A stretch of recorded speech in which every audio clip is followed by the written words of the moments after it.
स्वागत है आपका यूनिक्स स्टडी में। मैं रवि कुमार।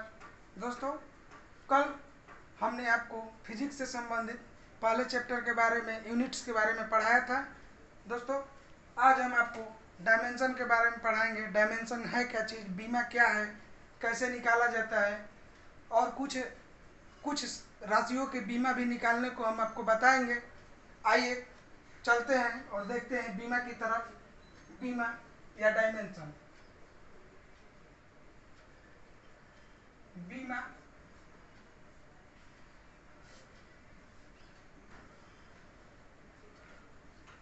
डायमेंशन।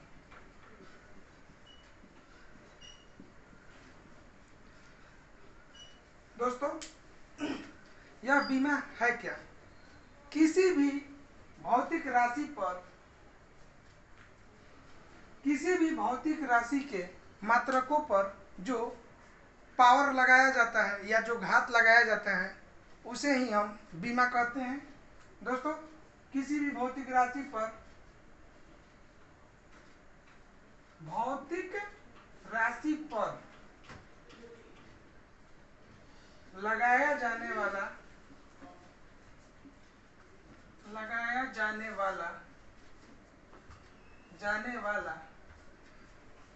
घात या पावर को बीमा कहते हैं। दोस्तों, जैसे हमने आपको कल पढ़ाया था कि भौतिक राशि जो है, इसमें मूल मात्रकों की संख्या 7 होती है, जिनमें कि जो है द्रव्यमान। दोस्तों, द्रव्यमान की इकाई हमने आपको बताया था, वो होता है किलोग्राम।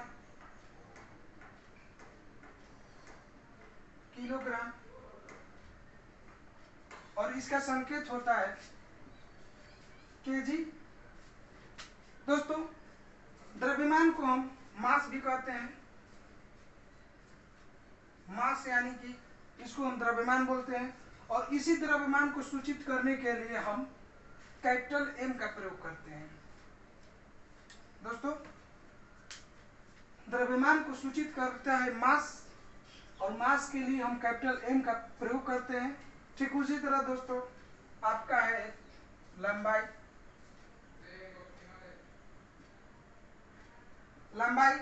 दोस्तों, लंबाई का जो संकेत होता है वह होता है मीटर, और इसका जो इकाई होती है वह है मीटर, और स्मॉल एम जो है इसका संकेत होता है। और लंबाई को इंग्लिश में दोस्तों हम लेंथ बोलते हैं। और इसी लंबाई के लिए हम इसको बीमा जब निकालेंगे तो एल से सूचित करेंगे। जब भी हमें बीमा निकालना होगा जिसकी इकाई मीटर होगी, उसके लिए हम एल का प्रयोग करेंगे। दोस्तों, उसके बाद है समय यानी कि टाइम। इसकी जो इकाई होती है दोस्तों वह होती है सेकंड, और संकेत होता है स्मॉल एस। संकेत जो है स्मॉल एस होता है। और इस समय को बीमा जब हम लिखेंगे तो उसके लिए हम प्रयोग करेंगे टी यानी कि टाइम।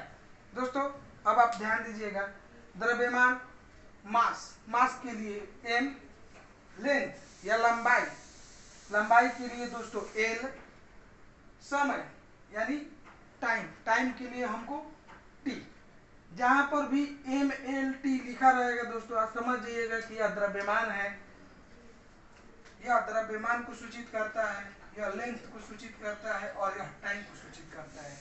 ठीक उसी तरह दोस्तों, विद्युत धारा यानी कि इलेक्ट्रिक करंट, इसकी इकाई एम्पियर जो है, और इसका जो संकेत है वह ए से सूचित किया जाता है। और इसके लिए जो बीमा लिखेंगे वह ए लिखेंगे। दोस्तों, उसके बाद आपका हो जाएगा ताप। ध्यान दीजिएगा दोस्तों, यह राशियाँ जो है मूल मात्रक है। कल हमने आपको यह बताया था, पुनः इसलिए बताना पड़ रहा है ताकि आपको अच्छी तरह से याद हो जाए। ताप का एसआई मात्रक दोस्तों केल्विन, ताप का एसआई मात्रक केल्विन, संकेत होता है कैपिटल के, और इसके लिए हम प्रयोग करेंगे, जब इसका हम डायमेंशन लिखना पड़ेगा दोस्तों तो थीटा का प्रयोग करेंगे। दोस्तों यह तो हो गया आपका बीमा। उसके बाद हमको देखना है दोस्तों बीमीय सूत्र। बीमीय सूत्र क्या है?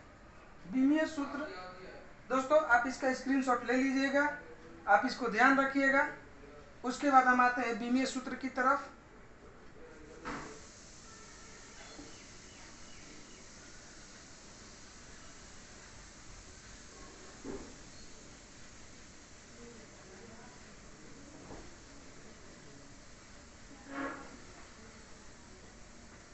दोस्तों बीमीय सूत्र, बीमीय सूत्र, बीमीय सूत्र यानी कि डायमेंशनल फॉर्मूला। दोस्तों बीमीय सूत्र क्या है? जब हम किसी भौतिक राशि में उसके मूल मात्रक और उसके व्युत्पन्न मात्रक, जो कि आप जान चुके हैं कि मूल मात्रक और व्युत्पन्न मात्रक क्या है, उनमें जब संबंध स्थापित किया जाता है जिस सूत्र से, उसे हम बीमीय सूत्र कहते हैं। यानी कि मूल मात्रक यानी फंडामेंटल यूनिट्स और व्युत्पन्न मात्रक यानी डेरिव्ड यूनिट्स, इनके बीच संबंध स्थापित करता है कौन सा? Dimensional formula.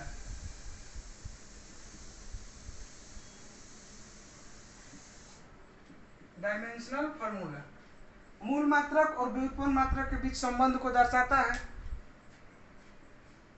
दोस्तों आपको डायमेंशनल फॉर्मूला याद रखने के लिए सबसे पहले आप लोगों को उसकी इकाइयाँ याद रखनी पड़ेगी। जैसे कि दोस्तों मान लीजिए कि आप अगर इकाई याद रखते हैं, अगर हम आपसे पूछते हैं कि एरिया का संबंध क्या होता है, एरिया क्या होता है? एरिया यानी कि क्षेत्रफल। दोस्तों क्षेत्रफल जो होता है वह किसी भी समतल में उसकी लंबाई और चौड़ाई का मल्टीप्लिकेशन या गुणनफल होता है। दोस्तों एरिया इक्वल टू एल गुने बी, लेंथ गुने ब्रेथ। लेंथ के लिए दोस्तों हमने आपको बताया कि आप मीटर, लेंथ का जो इकाई यूनिट होता है वो मीटर होता है। ब्रेथ यानी चौड़ाई। दोस्तों चौड़ाई भी एक प्रकार की लंबाई ही है जो परिभाषित की गई है। चौड़ाई भी एक प्रकार की दूरी है और दूरी की जो इकाई होती है वह मीटर होती है। अब ध्यान दीजिएगा दोस्तों, यहाँ पर metre into metre equal to metre square.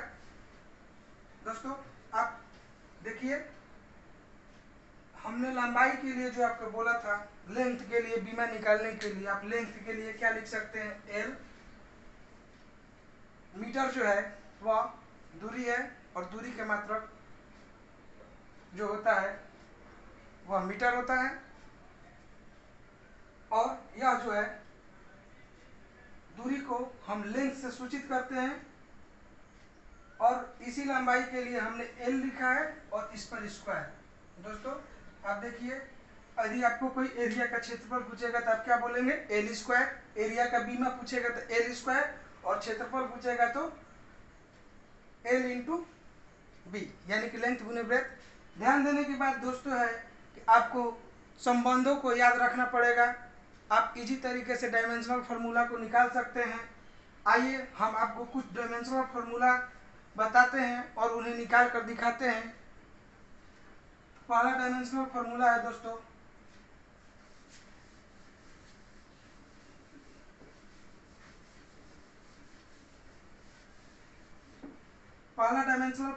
दोस्तों आपका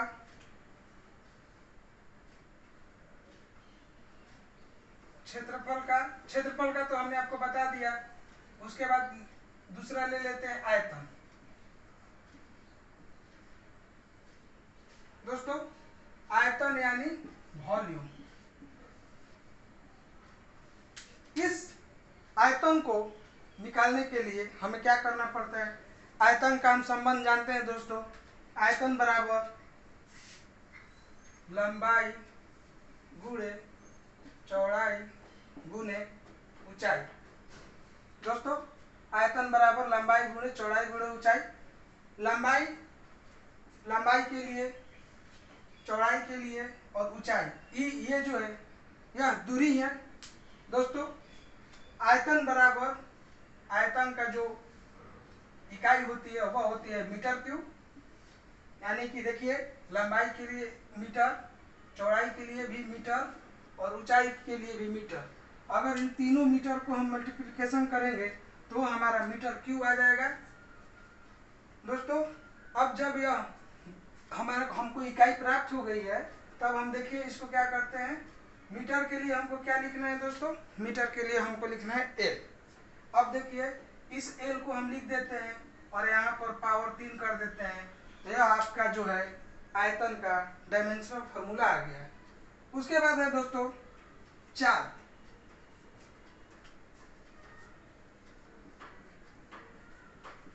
चाल दोस्तों, चाल की इकाई क्या होती है? चाल क्या होता है? चाल बराबर दूरी बटा समय।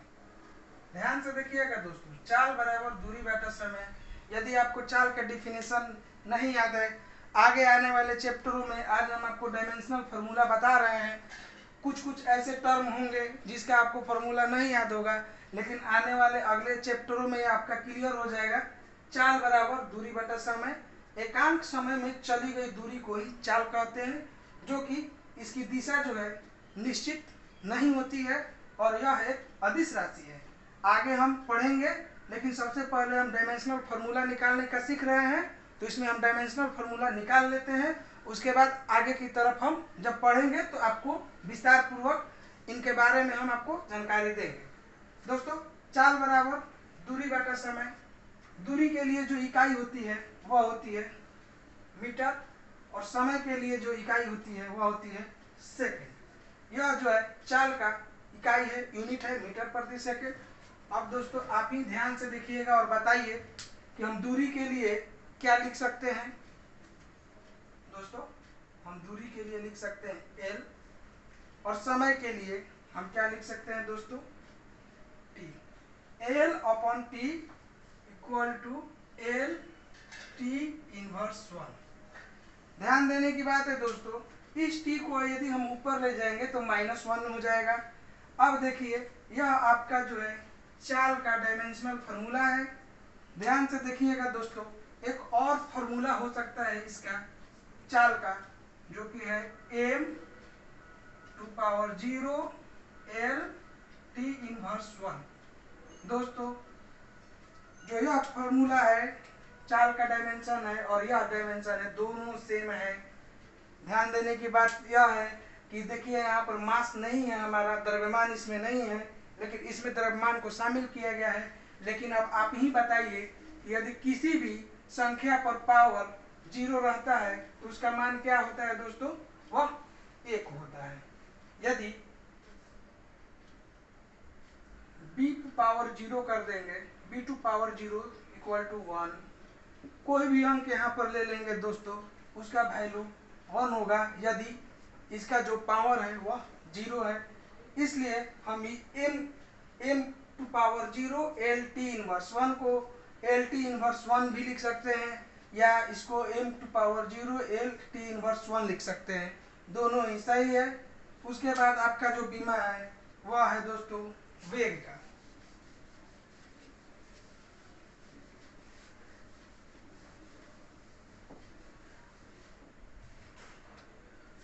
वेग, वेग की जो इकाई होती है दोस्तों वो भी होती है दूरी बटा समय। दूरी बटा समय, दूरी यानी कि जो वेग है वह निश्चित दिशा में रहता है और जो चाल है उसकी दिशा नहीं होती है। निश्चित दिशा में तय की गई दूरी को ही एकांक समय में जो दूरी तय की जाती है उसको वेग कहते हैं। तो वेग बराबर दूरी बटा समय। दूरी के लिए हम लिख सकते हैं दोस्तों मीटर और समय के लिए सेकेंड। ध्यान दीजिएगा, मीटर के लिए हमने आपको बताया था कि जो लेंथ है उसके लिए हम एल से सूचित करेंगे और जो सेकेंड है उसके लिए हम टी से सूचित करेंगे। दोस्तों यदि हम इसको हल करते हैं तो देखिए ये इस फॉर्म में आ जाएगा। दोस्तों ये भी सही है, एग्जाम में अगर ये क्वेश्चन भी दे दिया क्वेश्चन में तो आपको ये नहीं देखना है कि ये है कि नहीं, ये भी सही है, ये भी सही है दोस्तों। एम एल बाई टी ऐसा दे दिया दोस्तों, तो ये भी सही है। और m to power 0 L T inverse 1 ये भी दे दिया दोस्तों, तो ये भी सही है। देखिए इसका फॉर्म है दोस्तों, अगर ये देगा तो ये नहीं देगा, ये देगा तो ये दोनों और तीनों, ये नहीं देगा, ये देगा तो ये सब नहीं देगा। दोस्तों आप इसको ध्यान रखिएगा कि ये जो चारों फॉर्म है एक ही फॉर्म है, लेकिन इनमें से अगर एक देगा तो अन्य तीन नहीं देंगे, क्योंकि फिर ऑप्शन दोनों सही हो जाएगा, इसलिए एक ही देगा जो इसका फॉर्म है। उसके बाद दोस्तों है आपका नेक्स्ट जो बीमा है वह है आपका त्वरण की बीमा एक्सेलरेशन। दोस्तों त्वरण की बीमा कैसे निकालेंगे, आइए इस पर हम चर्चा करते हैं। आज हम आपको बीमा निकालने का बता रहे हैं। कुछ दिनों बाद अगर आप इस पर प्रैक्टिस कीजिएगा या पढ़कर प्रैक्टिस अभी शुरू कीजिएगा तो आप बीमा निकालना एकदम इजी तरीका से सीख जाइएगा। लेकिन मैं एक बात कहना चाहता हूं आपसे कि सबसे पहले आप इसके यूनिट्स को याद रखिएगा। यूनिट्स याद रहेंगे तो बहुत ही इजी तरीका से आप जो है बीमा निकाल सकते हैं। आइए त्वरण के बारे में बात करते हैं दोस्तों। त्वरण क्या होता है? त्वरण जो होता है वेग में परिवर्तन समय के साथ जब होता है दोस्तों, तो उसी को हम त्वरण कहते हैं। यानी त्वरण बराबर एक्सेलरेशन बराबर चेंज इन वेलोसिटी, यानी वेग परिवर्तन की दर अपॉन समय। दोस्तों आप देखिए वेग परिवर्तन यानी जब किसी भी वेग में अगर मान लीजिए 20 मीटर वेग है और उसका वेग बढ़कर 40 मीटर हो जा रहा है कुछ समय के बाद, तो उसके वेग में परिवर्तन कितना होगा दोस्तों? 40 माइनस 20 बराबर 20। तो वेग परिवर्तन जो है वो भी तो वेग ही है ना, वो भी तो वेग में ही आएगा, यानी कि 20 मीटर प्रति सेकेंड का उसका परिवर्तन हो रहा है। तो देखिए दोस्तों ये जो मीटर प्रति सेकेंड है यह दर्शा रहा है कि यह वेग ही है। तो ध्यान दीजिएगा वेग परिवर्तन की दर के लिए हम क्या लिखेंगे? अभी आपको हमने वेग की बीमा बताया, तो वेग का जो इकाई होती है वह होता है दूरी बटा समय। अब यहाँ पर एक और समय है दोस्तों, इस समय के लिए भी t या dt बाई s लिख सकते हैं इसको। दोस्तों दूरी के लिए l बाई t, यह वेग जो पहले वाला वेग है, यानी दोस्तों जो v बाई t यानी कि वेग बटा समय है। दोस्तों वेग बटा समय को v बाई t लिख सकते हैं, v के लिए d बाई t है। ध्यान दीजिएगा l by T into T equal to L T inverse 2। दोस्तों यह जो है आपकी त्वरण की बीमा है। उसके बाद नेक्स्ट बीमा जो है वो है आपका घनत्व की बीमा। दोस्तों घनत्व की बीमा जो है आप देख सकते हैं घनत्व बराबर होता है द्रव्यमान बटा आयतन। यह घनत्व की परिभाषा है कि प्रति इकाई आयतन में उपस्थित द्रव्य के मात्रा को घनत्व कहते हैं। द्रव्यमान के लिए यानी कि m बाई वी क्यू।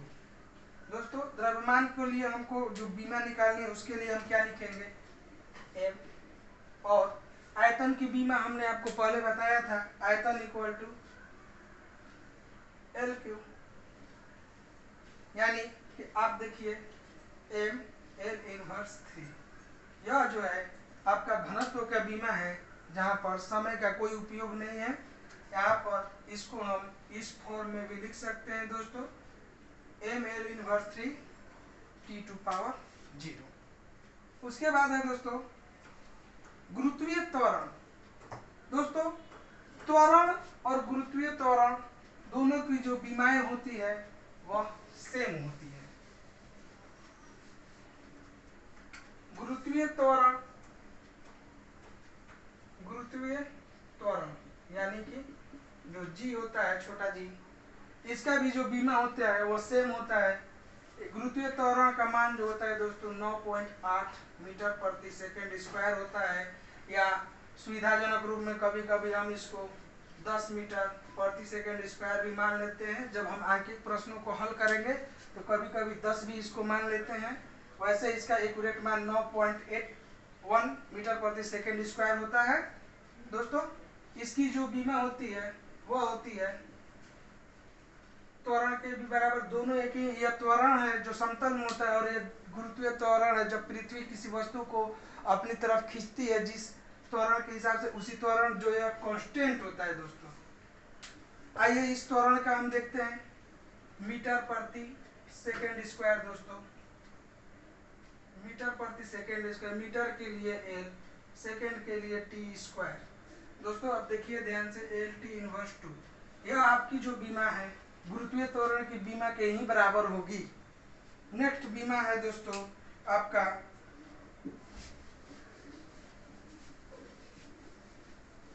तनाव का।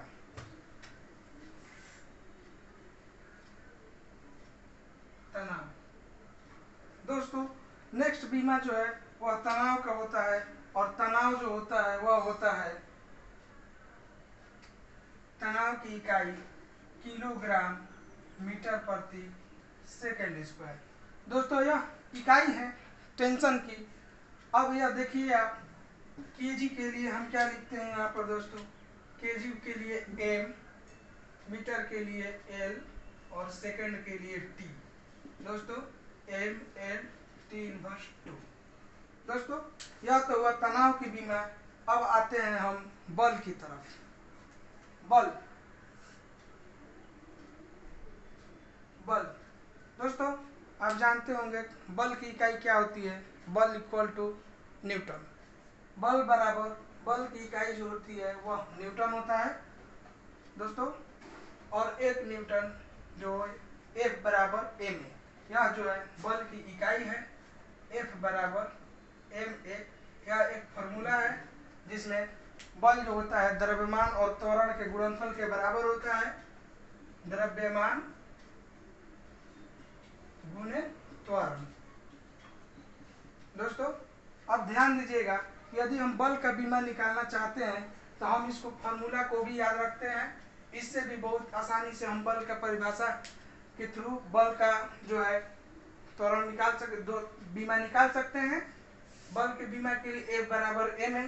दोस्तों द्रव्यमान के लिए हम क्या सूचित करेंगे, m, और त्वरण की जो बीमा होती है वह होती है L by T, L upon T square. दोस्तों अब ध्यान दीजिएगा, m L टी इनवर्स 2, यह जो है बल की बीमा है। साथ ही साथ दोस्तों बल के साथ भार की भी बीमा जो होती है यही होती है। भार बराबर होता है W, यानी W वेट बराबर द्रव्यमान गुने गुरुत्वीय त्वरण, गुरुत्वीय त्वरण। दोस्तों ध्यान दीजिएगा, बल बराबर द्रव्यमान गुने त्वरण और भार बराबर द्रव्यमान गुने गुरुत्वीय त्वरण, यानी कि द्रव्यमान के लिए m और गुरुत्वीय त्वरण, त्वरण की जो हमने आपको पीछे में बीमा बताई है, पिछले भाग में, उसके लिए L बाई टी स्क्वायर बराबर एम एल टी इनवर्स 2। दोस्तों अब आप ध्यान रखिएगा, तनाव, बल और भार तीनों की जो बीमाएं होती है वह एक ही होती है, यह चेंज नहीं होती है। उसके बाद है दोस्तों कार्य। कार्य की जो इकाई होती है या कार्य का ऐसा ही मात्रक होता है दोस्तों, वह होता है जूल। आइए अब कार्य की बीमा निकालते हैं।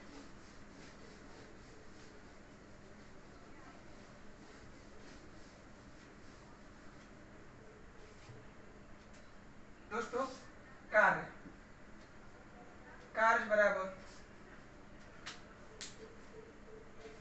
बल गुने विस्थापन। कार्य क्या चीज है? किसी भी वस्तु पर बल लगाकर उसको कुछ दूरी तक अगर हम विस्थापित कर देते हैं तो उसे हम कार्य कहते हैं। जैसे मान लीजिए दोस्तों, यह एक टुकड़ा है, इस टुकड़े को हम बल लगाए और इसे हमने कुछ दूरी तक विस्थापित करके यहाँ पर ला दिया। यह बिंदु एक ए है और यह बिंदु एक बी है। मान लीजिए दोस्तों, जब हमने इस टुकड़े पर बल लगाकर इसको विस्थापित करके यहाँ तक बी टुकड़े पर बी पोजीशन पर ला दिया, तो जो इसके बीच का जो विस्थापन है, इसके बीच के गुणनफल को हम कार्य कहते हैं। यानी कार्य बराबर बल गुने विस्थापन। दोस्तों कार्य यानी W बराबर F इंटू एस, यह एक फॉर्मूला है दोस्तों, इसको भी आप याद रखिएगा। यदि आपसे कोई प्रश्न बोल दिया किसी वस्तु पर 5 न्यूटन का बल लगाकर 5 मीटर तक विस्थापित किया जाता है तो कितना कार्य हुआ दोस्तों? Work equal to 5 into 5 equal to 25 joule. यह आप न्यूमेरिकल में हम आपको बताएंगे इससे संबंधित प्रश्नों को, लेकिन आज हम बीमा बता रहे हैं दोस्तों, इसलिए आप बीमा को ही पढ़िए। वर्क बराबर F इंटू एस। ध्यान दीजिएगा दोस्तों, F यानी फोर्स, फोर्स के लिए जो बीमा है वह है M L T inverse 2 into S. S यहाँ पर जो है दोस्तों डिस्प्लेसमेंट को सूचित करता है, दूरी को सूचित करता है, और दूरी के लिए जो बीमा है वह है L। दोस्तों ध्यान दीजिएगा, यहाँ पर M L square T inverse 2, यह जो है वर्ग की बीमा है। दोस्तों ध्यान दीजिए, विस्थापन है क्या? दो बिंदुओं के बीच के न्यूनतम दूरी। देखिए दोस्तों, यह जो दो बिंदु हैं ए और बी, यहाँ पर हम किस तरह से जा सकते हैं? यहाँ पर हमें जाने के लिए ए और बी के लिए यहाँ से सीधे रास्ते की तरफ जा सकते हैं, यहाँ से तिरछे रास्ते से भी जा सकते हैं और इधर से भी जा सकते हैं। लेकिन जो विस्थापन होती है दोस्तों, वह दो बिंदुओं के बीच के न्यूनतम दूरी होती है, अधिकतम दूरी नहीं दोस्तों, एकदम न्यूनतम दूरी, वही है विस्थापन। विस्थापन का जो इकाई होती है वह मीटर होता है, इसलिए मीटर का जो बीमा होता है वह L होता है। इसलिए हमने वर्ग की जो बीमा निकाली है वह है ML स्क्वायर T इनवर्स 2।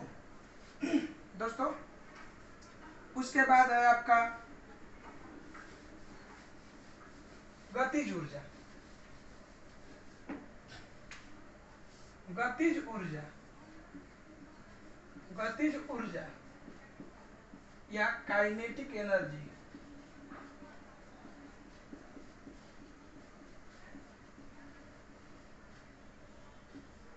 दोस्तों गतिज ऊर्जा क्या है? किसी वस्तु में गति होने के कारण जो उसमें ऊर्जा उत्पन्न होती है उसे हम गतिज ऊर्जा कहते हैं।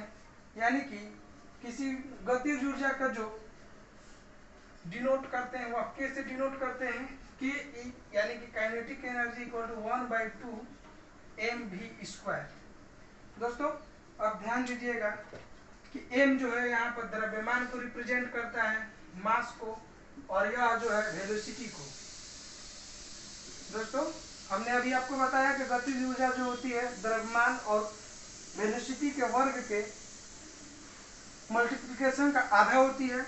अब ध्यान दीजिएगा जो यह कांस्टेंट होता है उसका कोई बीमा नहीं होती है, कांस्टेंट का बीमा नहीं होता है, यानी कि जो आपका द्रव्यमान है उसके लिए हम m रखते हैं, और वेलोसिटी के जो बीमा होती है वो होती है L/T। दोस्तों गतिज ऊर्जा का जो बीमा है वह है mL²/T²=mL²T−2। दोस्तों ध्यान दीजिएगा कि जो यह ऊर्जा है इसका भी मात्रक जो होता है जूल होता है, कार्य का भी मात्रक जूल होता है।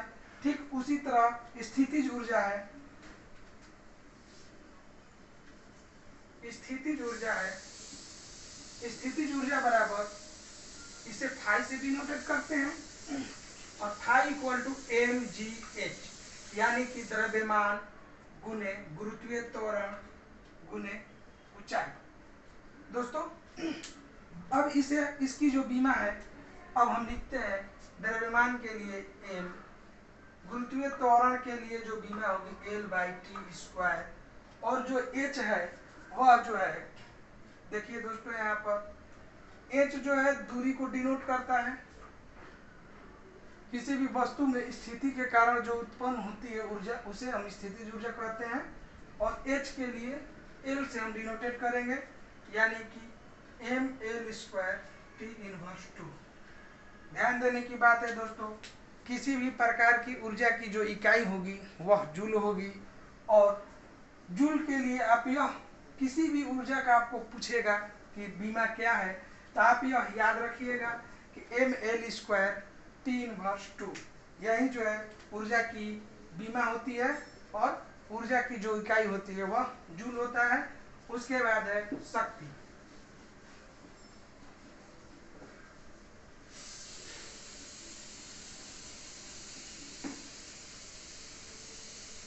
दोस्तों आपको जो हमने प्रश्न दिखा रहे हैं वह प्रश्न इम्पोर्टेंट है, आप उसको याद रखिएगा। दोस्तों ये नहीं कि आप पढ़िएगा नहीं, आप उसको पढ़िएगा, याद रखिएगा, सीखिएगा।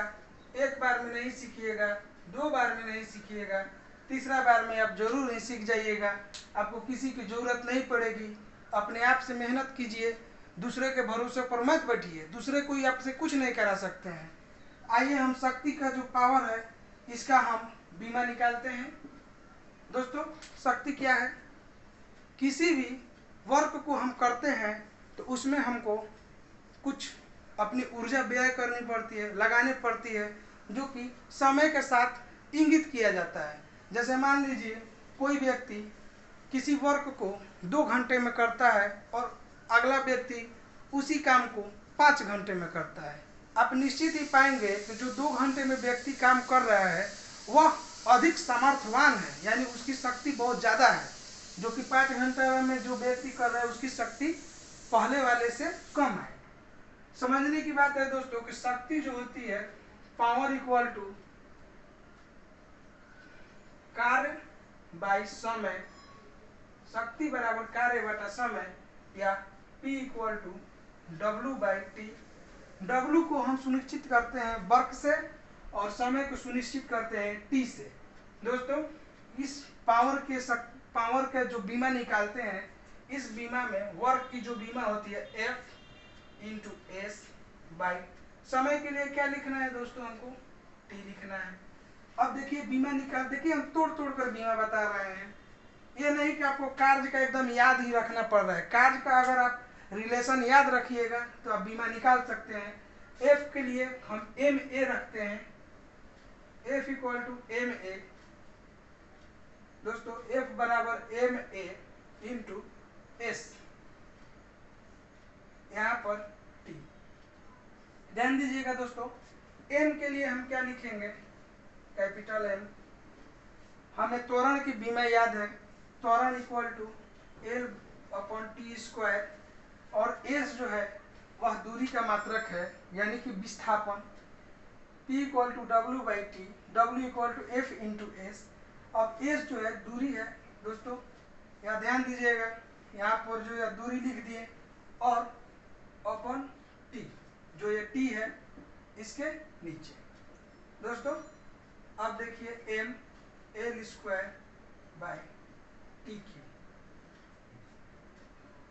mL²T−3। दोस्तों यह जो बीमा है वह आपकी बीमा जो है वह शक्ति की बीमा है दोस्तों। इसके बाद जो है वह बीमा आपका है जड़त्व आघूर्ण।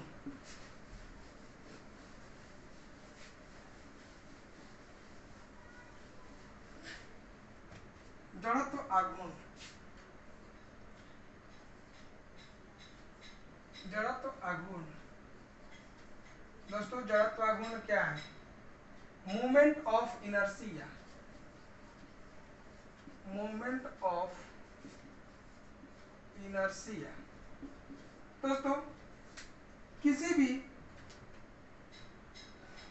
वस्तु में जो जड़त्व आघूर्ण है वह I equal to M R square फॉर्मूले से डिनोट की जाती है। Movement of inertia equal to mass into radius, जो उसकी दूरी होती है उसके वर्ग के बराबर होती है। दोस्तों यहाँ पर जो द्रव्यमान है उसके लिए हम m से डिनोट करेंगे, कैपिटल M, और जो यह r है वह दूरी को निश्चित करता है, और दूरी के लिए जो है वह बीमा है L और इसका वर्ग। दोस्तों जड़त्व आघूर्ण का बीमा जो है ml स्क्वायर, यानी कि किलोग्राम मीटर स्क्वायर जो है वह जड़त्व आघूर्ण की इकाई है। ठीक इसी प्रकार दोस्तों पृष्ठ तनाव, पृष्ठ तनाव, पृष्ठ तनाव की इकाई जो होती है वह होती है न्यूटन बटा मीटर। दोस्तों न्यूटन बटा मीटर, न्यूटन यानी बल का मात्रक है, बल बटा ये जो है दूरी का मात्रक है m। किसी क्षेत्र पर लगने वाला प्रति क्षेत्र पर लगने वाला बल है दोस्तों Newton F equal to M A by M, जो है यह दूरी है। दोस्तों यहाँ पर देखिएगा यह जो है द्रव्यमान है फोर्स के हिसाब से, और इसके लिए हम लिखेंगे कैपिटल M, और इस एक्सेलरेशन के लिए लिखेंगे L upon T square upon L. दोस्तों M L square T M L square T inverse 2, यह जो है पृष्ठ तनाव की बीमा है दोस्तों उसके बाद जो बीमा है आपका प्रवाह की दर, रेट ऑफ फ्लो, प्रवाह की दर, रेट ऑफ फ्लो। दोस्तों रेट ऑफ फ्लो की जो बीमा होती है वह होती है दोस्तों आयतन बटा समय, आयतन बटा समय। प्रवाह की दर यह जो है दोस्तों द्रव में पाई जाती है। जैसे कि आपने सुना होगा कि जो है गंडक नदी का प्रवाह स्तर बढ़ गया या घट गया, यानी कि प्रवाह की दर जो है समय के साथ जो आयतन होता है, द्रव में आयतन पाया जाता है, उस आयतन के तहत ही यह रेट ऑफ फ्लो मापी जाती है। प्रवाह की दर आयतन के लिए हम जो बीमा उपयोग करते हैं वह है एल क्यूब, और समय के लिए दोस्तों टी, यानी कि L power 3 into T inverse, यह जो है प्रवाह की दर की बीमा है दोस्तों। उसके बाद है प्रतिरोध।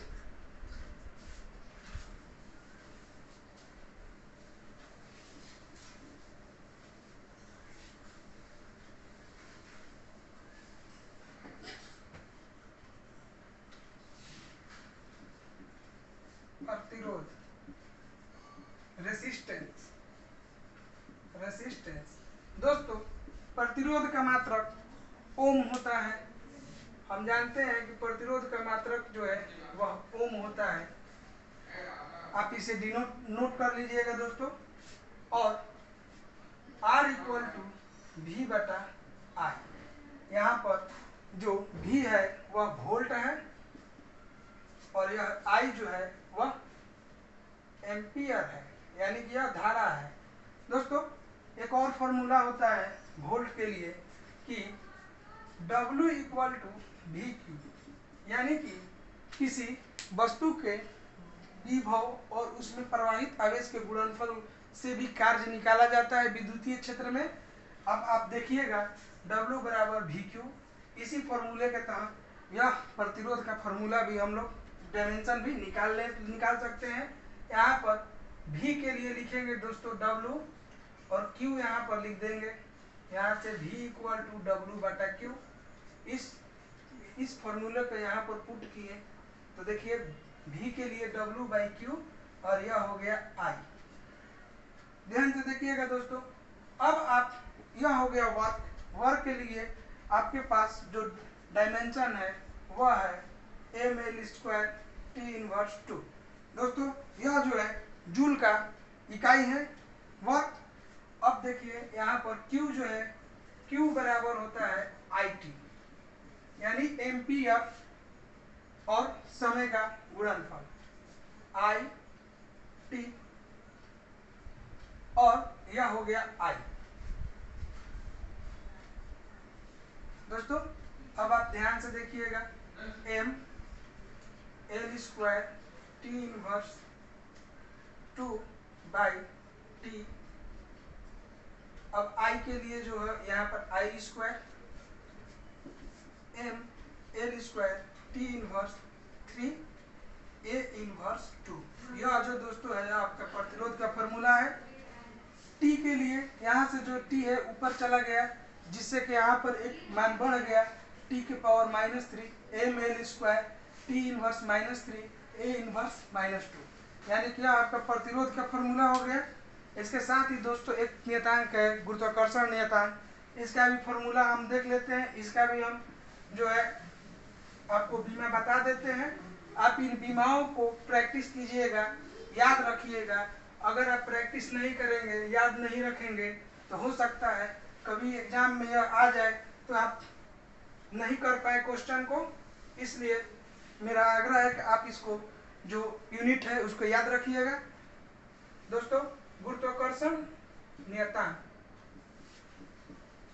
गुरुत्वाकर्षण नियतांक, दोस्तों यह नियतांक है क्या? गुरुत्वाकर्षण नियतांक की खोज जो है हेनरी कैवेंडिश ने की थी।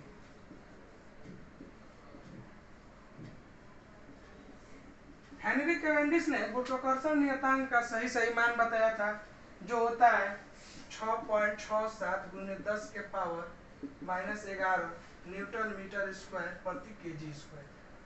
दोस्तों यहाँ पर न्यूटन मीटर स्क्वायर प्रति केजी स्क्वायर जो है गुरुत्वाकर्षण नियतांक का मात्रक है।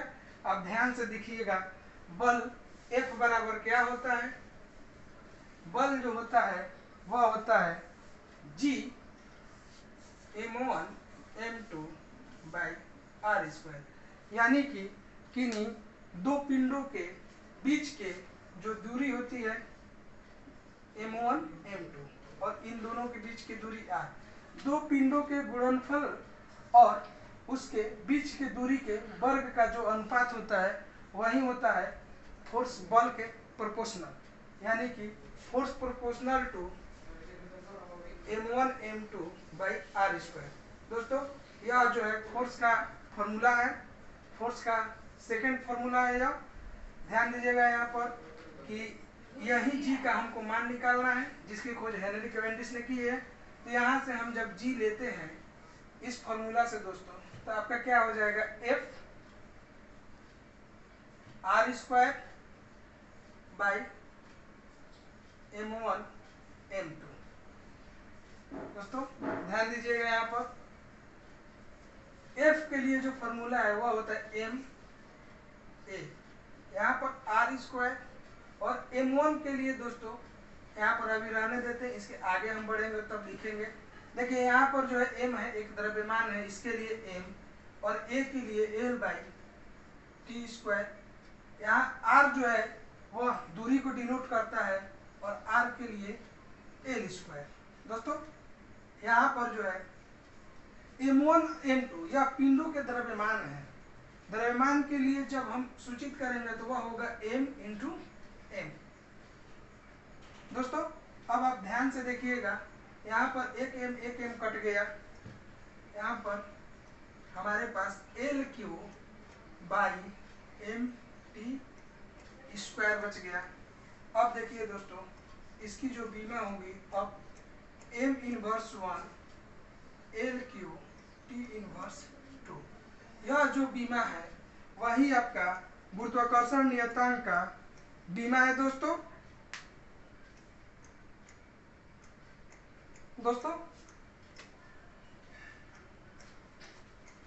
आज के लिए इतना ही। आशा करते हैं दोस्तों आज का यह चैप्टर आपको पसंद आया होगा। इस चैप्टर से संबंधित हमने आपको कुछ राशियों की बीमा निकालने के लिए बतलाए। इन राशियों की बीमा निकालने के साथ अन्य और भी राशियां हैं दोस्तों, उनके भी बीमा आपको निकालने पड़ सकते हैं एग्जामों में। इसके लिए हम इस बीमा का जो अन्य राशियां हैं उनका PDF आपको लिंक में प्रोवाइड करा देंगे। आप उसे डाउनलोड कर लीजिएगा, उसको पढ़ लीजिएगा और अपने कॉपी में डिनोट कर लीजिएगा। तब तक के लिए धन्यवाद।